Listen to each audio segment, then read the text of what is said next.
I am very excited to welcome very prominent owner and Hot Springs native Staton Flurry to this morning's edition of Dawn at Oaklawn. Staton, thank you for getting up on this chilly morning to come to Dawn at Oaklawn. Absolutely, This is absolutely. your second go round with me, and you weren't scared to come back, No, so I no, I appreciate think it was about 4 years or so ago that It has I was been a here, while. so A little cooler temps, but A you lot cooler braved it. temps, yep, So that's yep. why we're doing it inside. So it is a big day for you. It is, it Did you is. get any sleep last night, or got were you to- walking the yeah. halls? Yeah, no, we got plenty of sleep last night. We're ready to go. Okay. So do want to talk about your illustrious career as a horse owner, but let's talk about how you got into the horse racing game. I know you being a Hot Springs native, Oaklawn was kind of in your backyard, Yep. but how do you go from a horse racing fan to a horse owner? Well, if you look that way, about a quarter of a mile, you can see the roof of my old house where I grew up. Lived at until about 8 or 9 years ago. So just growing up that close to the track, I always joked when I was little, I could time it right. If I jumped on the trampoline at the perfect time, you could see the horses coming around the turn. Then my family owns the parking lots across the street from here. So just growing up out there, just from the time I had sense enough to not run out in front of a car to now, I'm still out there on the parking lots. Got to know many owners, trainers, and different horsemen. And when I was young, hey, come over, get in the win picture if we win. And you just fall in love with it early on. It's a different type of competition than your stick and ball sports, and it's a good outlet. But there is a difference between becoming a fan and then also making a financial investment. So who was your first horse? First horse name was Let's Get Fiscal. We claimed her here for, I think, 12.5. Then we won our second race. It was towards the end of the meet when we claimed her. We won our second race at Lone Star Park with her and won, I think, a total of 2. Then she got claimed from us, then bought another one or claimed another one. That one won its first race and got claimed. So it kind of became a cycle of claiming, getting claimed. Then we bought a 2-year-old in training. It was an Archie bred Balsam again. I named her Little Miss Flurry, and she won her first 2 starts, and her second start was the Lady Razorback Futurity, which was a 2-year-old stakes at the time for Arkansas breds that was at Louisiana Downs. And So does the Olivia Newton-John hunch play mean anything to you? You're a little too young for that. Let's get physical, that namesake. So you've had a lot of success in the very brief amount of time that you have been in the sport. I think between just owning on my own and partnerships, we're at close to like 115, 116 wins. So That's a 10 lot. years. This year will be 10 years of being in the sport. That's a so. lot of pictures. It is, but hey, the more the merrier. But you have decided to just have your horses with a very few amount of trainers. And you've had a lot of success with that. I have found the guys I'm comfortable with, and that's who I want to stick with. There's no sense spreading them around, and getting spread too thin in this sport is a thing. I see so many different outfits. Oh, they got one here, one there, one with this guy, one with that guy, and I can only imagine the bookwork that goes on with Yes. that. 'Cause having 3 guys, you get 30 bills a month between vets, shoeing, hauling, everything that goes along with it. So being that spread out would drive me absolutely nuts. So right now you have horses here with Carl Broberg. Carl Broberg, Brad Cox, and I've got 2 down in Louisiana right now with Ron Fauché. Okay, so you really have good communication I do. with just that I do. intimate group For sure. of trainers. Kevin that works for Carl here, he's like my big brother. And, we talk 2-3 times a day. Brad and his guy here, Jorge, they're part of the family. So we've got good communication with all of them. Ron's become a really good friend. I actually met him through Kevin. They're big buddies. So it's just a good core relationship that I've got with the 3 guys that I use right now.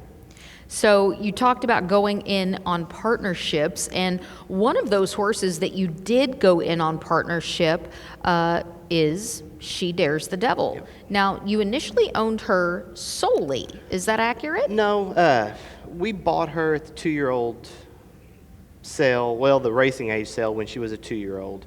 I bought her under my name, but we had an agreement going into the ring with Sheikh Fahad of Cutter Racing.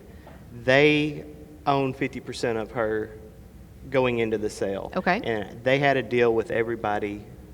We found out pretty much that was bidding on her, that they had seen vet out. They wanted to stay in on her. The other partnership group was the one that wanted out, and Sheikh Fahad wanted to stay in. So, hey, I'd rather bid with a sheik than against a sheik. How do you get into partnership with a sheik? Hey, my bloodstock guy. a guy that's a Hot Springs native. Yeah, I'm going to deal with Sheikh Fahad. Yeah, No, it's normal business for me on a Friday. But what's so cool about Sheikh Fahad is, if he was sitting right here, you'd never know he was royalty. He's down to earth, just one of us. First time I ever met him was last year at the September yearling Keeneland sale. He was out there in basketball shorts, a white T-shirt, and a baseball hat on. So he's no different than us. Yeah, he only had 20 security detail following him, or he's something. just a down to earth guy, great guy. Wow, that's amazing. So you have some really amazing horses under your name, but you have named some horses after some Hot Springs locales, Yep. which I think is really, really cool. So you have obviously Arkansas Bling, Yep. who was a Arkansas, filly. Who was by, Too Much Bling. Kind of the playoff Donnell Durham's Texas Bling a few years ago. That Right. was a pretty good horse. Trivista, which was Neighborhood right the over there I grew up neighborhood in. that you grew up in, and obviously an homage to your last Yep. name, Little Miss Flurry, and could be an homage to the weather that we have had, patch of bad Yep. weather, and explain Tiger Bait. Hey, I'm an LSU fan, just kind of a dig at Arkansas fans. Yeah, we'll just It was an Archie we'll bred, skim so over I that kinda one. had to put the elbow in there. We'll skim over that one because you are a die-hard I am, LSU I am. fan. And somebody asked me, well, no, he's an LSU alum. I'm like, he went down the road to Henderson. Yeah. My dad was from Louisiana. Uncle played for LSU, so just kind of grew up in purple and gold. But you're like at almost Hey. every game. You A few almost, years ago, You I almost was. bleed purple Hey, and gold. when Joe Burrow was there the championship year, I was at, I'd say 80% of the games. And speaking of Joe Burrow, did you not name a horse? I had a horse named Burrow. He's actually standing stud in Texas now. He's a He's half. not standing stud in Louisiana? No, somebody in Texas bought him. He's actually a half to Echo Zulu. Oh, wow, that's Yep, huge. yep. He's well, 3/4 to Echo Zulu actually, because he's by Candy Ride. Wow. So go So check are out. you going to maybe get some bibbies out of that one? Maybe. You will. You know you will. It's just I've got one brood mare, so who knows? Got to breed back here this year. Exactly. So a big day today because the feature is the Azeri, as this is the prep for the apple blossom. And is it fair to say that this is your baby? She is. She's been super special to us. She's one of the best horses out there right now, not just filly and mares, just overall best horses. So excited to get her back on track today. Hopefully she runs the way she's been training. There's some speed in there that I don't think we were expecting to be in there on the outside of us, and CC in there. We didn't really expect to see her in there, but she's tuned up. She's ready to go. Let's go back a little bit as she has taken you to, she's been nominated for 2 Eclipse She has. Awards. That's a big deal right there. Absolutely. That's kind of the goal for this year again. Let's get back there. We ran 3rd the first year, 2nd last year, so we're making our way up the ladder. We were the only horse up till the Breeders' Cup to beat Latruska last year, Yep. so hopefully we can start off on the right foot today and start the Eclipse Award campaign right here in Hot Springs. So let's go back in our time machine, go back to 2020 when COVID just kind of threw everything askew. After that victory in the Grade 3 Indiana Oaks, it was onward to the Kentucky Oaks. Take us back to that day, because a lot of people, when they win the races of that caliber, it doesn't really set in until a day or a few after. But winning a race of that prestige, The one thing I your think thoughts? we all regret about that day is not having the fans there. Just to hear the roar of the crowd Yeah. of everybody when they're Yeah. coming down the stretch. It was a cool day. it was really just a blur, honestly. I'm sure you made up for it. Oh, yeah, but no, it was just a blur with everything that was going on in Louisville at the time. We didn't even know if we were going to get to come to the races because they had all the protesters. It was Right. COVID time. They were trying to do everything in our best Lots of interest. variables. So I think per horse there was only 6 people that was allowed in the track per horse that day, or ownership-wise. I remember going down to the paddock. We were saddling.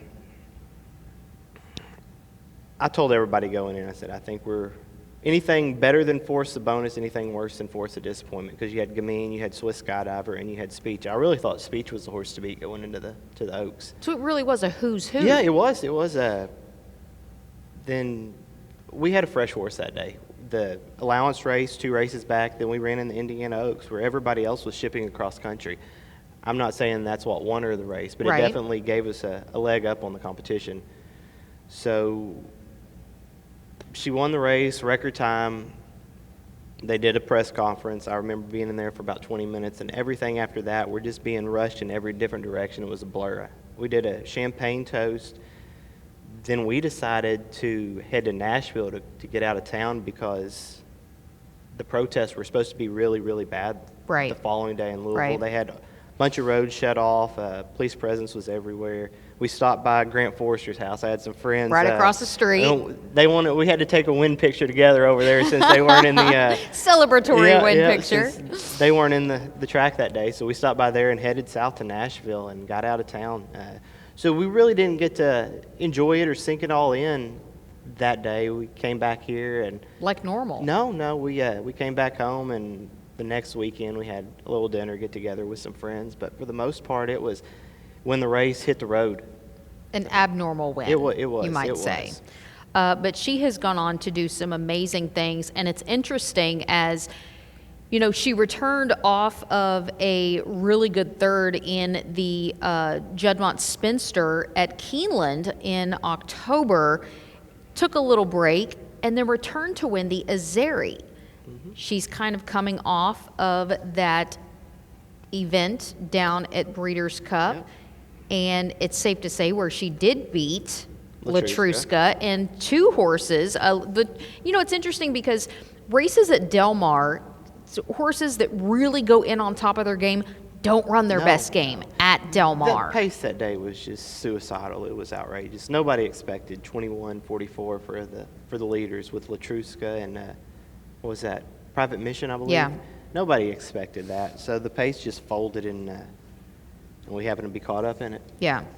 Well, it's interesting that, you did beat the eventual champ Latruska in the Azeri, and that was She Dares the Devil will be making her first start since the Breeders' Cup, and 2 horses already have come out of that Breeders' Cup and won graded stakes since their last start. Latruska was 10th, and She Dares the Devil won her seasonal debut last year.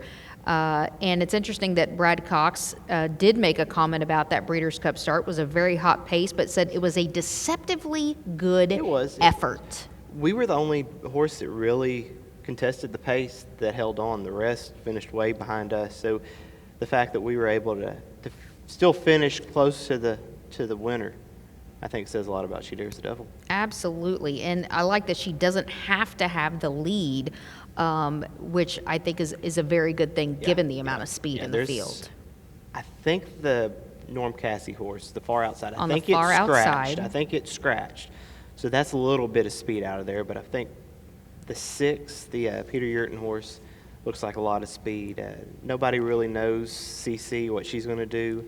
Well, it's interesting you mentioned Cece because she's actually stretching back out as she has kind of been a one-turn machine. She has. So, Mike McCarthy says this race kind of came up at the right time, gives us an idea where to go from there. So I think this race is kind of going to be a question mark for CC. I think we all figured if she'd go long, she'd be in the Beholder Mile last week at Santa Anita out of her own stall pretty much. Yeah, she was nominated, and she was the victor in the 2020 Apple Blossom.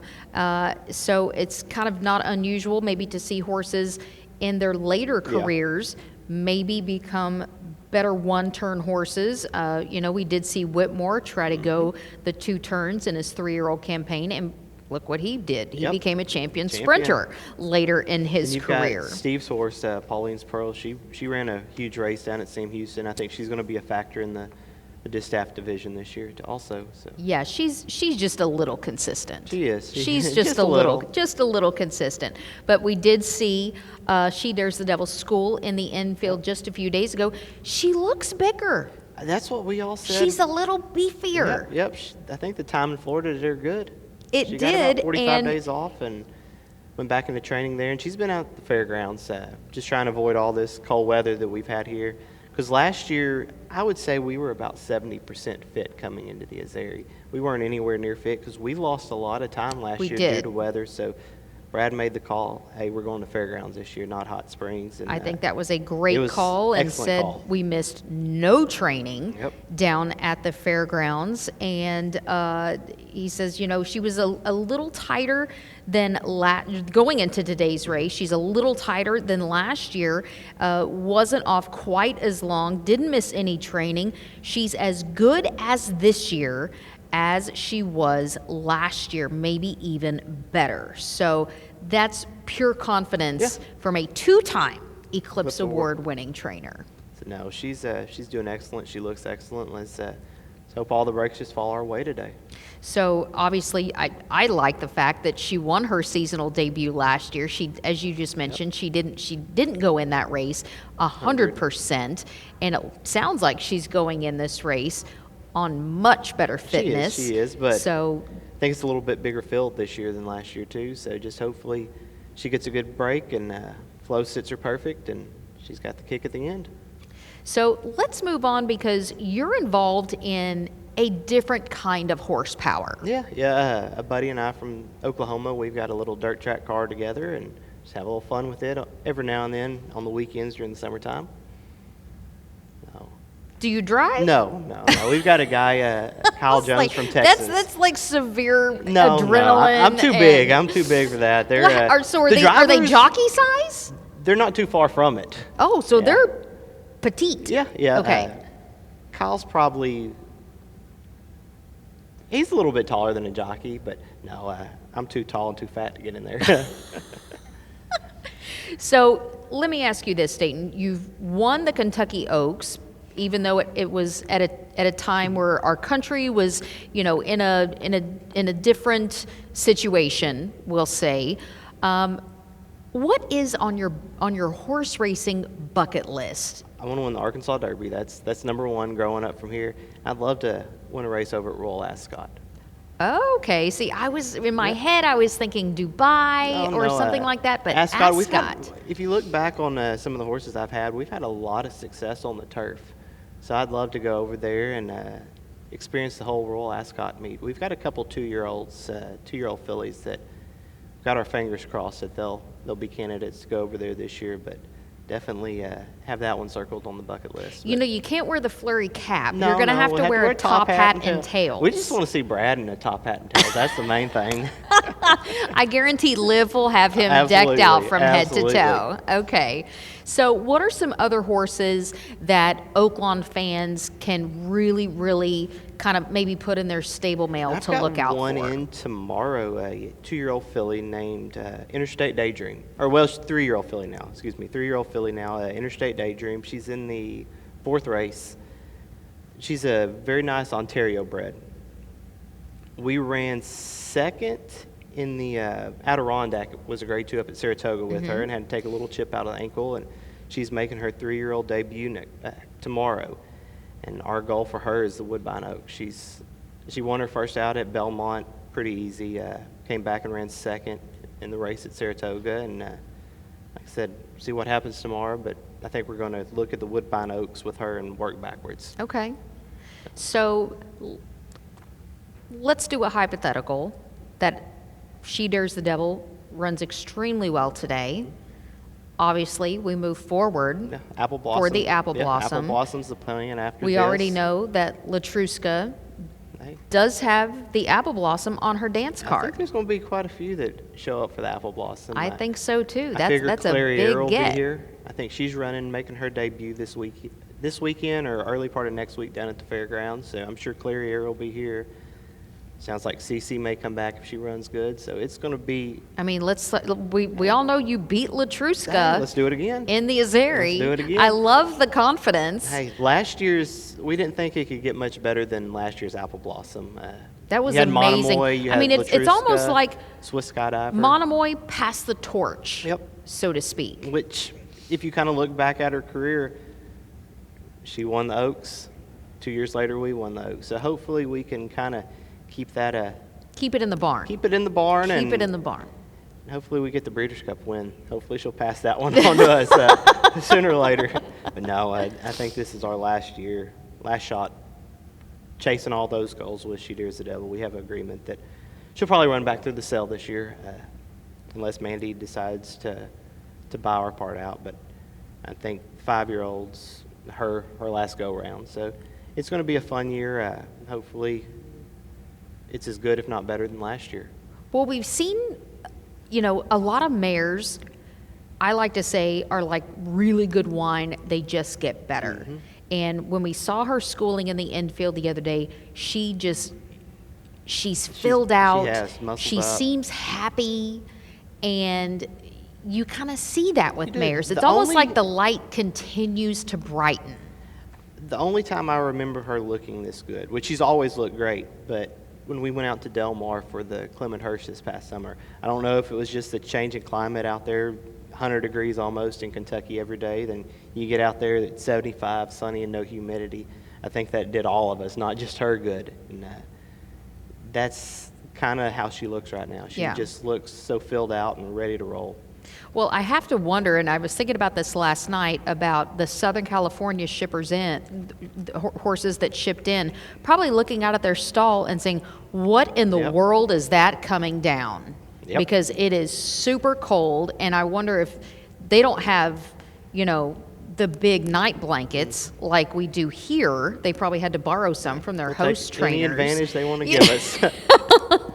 So, it's going to be an interesting scenario because it is a different environment, and that does go into play. So, that can be taken into the handicapping angle, maybe. Yeah. I guess the only similarity right now between here and California is no humidity right now. Yeah, here. that is the one thing. No mosquitoes, no humidity, but it is going to be a gorgeous day. And, as you mentioned, there is a lot of speed. And I actually did get a chance to talk to Peter Urton yesterday. And, the horse did arrive Tuesday from her base in California. She does have a lot of natural speed. And just wants her to get into a good rhythm. He's going to leave it up to Mario, and she's kind of battled back and forth with Pauline's Pearl. He would like to see her replicate that win at Remington, but obviously She Dares the Devil looks to be the hardcore class on paper. Which last year I don't think we expected to go to the lead here. We thought Latruska would break and kind of sit off of her, but we caught a flyer out of the gate and we just went on with it and went wire to wire. So who knows what's going to happen. I think we've got the most tactical speed. If we need to go, I think we can go. But if we need to sit right off, I think we can do that too. At this level in the game, do you find that trainers don't give instructions to their riders? It's just say, get into a good position and go. Yeah, just don't screw up kind of deal. Yeah. Flo's been on her enough. He knows what Right. to do. So I don't think Brad really has to tell him too much. Yeah. That's probably a good thing. It is. Don't get in trouble. Yeah, just don't get in trouble. Don't get in trouble. So, is there any questions? Because I know you've got a good we got a group little- of we got a friends little here, group here. a good support group, because there's going to be, if we make it to the winner's circle today, a very large group. It seems hope like so. when Arkansans, especially Hot Springs owners, make it to the winner's There's circle, always a big group. it's packed. Like if we ever happen to to win the Arkansas Derby. Yes, they're probably going to have to shoot with a drone for the winner's circle. Probably. We're probably going to have to shoot from the press box up on the 5th floor, and it's just going to be, an assembly line And of we'll be people back on the moving track out. instead of the winner's circle. Yeah, That do go an around. old school Yep, winner's yep. circle or something. So, yeah, any questions for Staton? Don't be embarrassed, because I know you have them. Yes.